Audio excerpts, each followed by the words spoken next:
what is demon sensory like? Demon sensory is you understand the concept of something. Like, clouds move, but when you actually see like a time lapse of like clouds moving through the sky, it's like, wow, clouds move. That's when they talk about like being surprised or like spiking at the sensory. I know the concept, but actually seeing the proof of it in real life, like that's the surprise.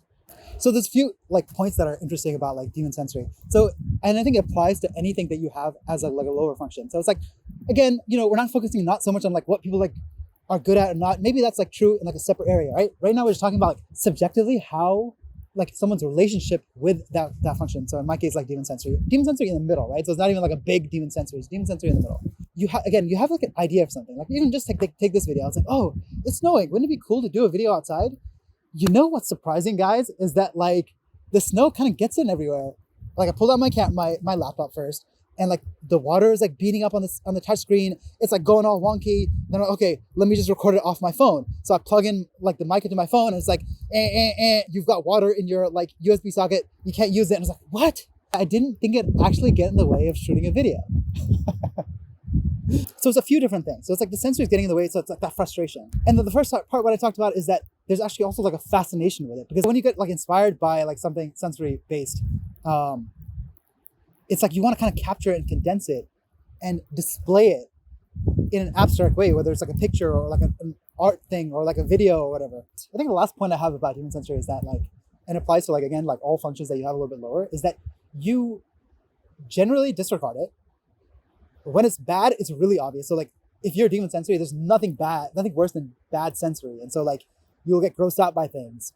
So like one thing that I have is that like when someone like ties their shoelaces after their shoelaces have been dragging, like I can't help but see, like you've been walking around the city, people, not to be gross, people pee on the streets, your shoelaces are dragging down the street. Now you just tied your shoelaces and you didn't wash your hands. That's gross. You have pee on your hands. I don't know what the savior sensory version of that is, like, or what their experience is in that. But like there's a fear around and like a really kind of like grossness around like bad sensory. And then you'll see the same thing. I'll talk about this in another video, but you'll see the same thing with like if you have demon feelings, like you're really turned off by like, poor morals, or like if you're demon thinking, you're really turned off by like stupid people, like bad thinking. And so that's kind of what it is with like demon sensing. Is you are either indifferent to the sensory, you are extremely grossed out by it, or you have like a deep fascination with it. Anyway, I want to sign off. Hopefully the audio and everything will be good on this video, since all of my mic and all of my shit is covered in snow. But anyway, I'll catch you guys in the next one.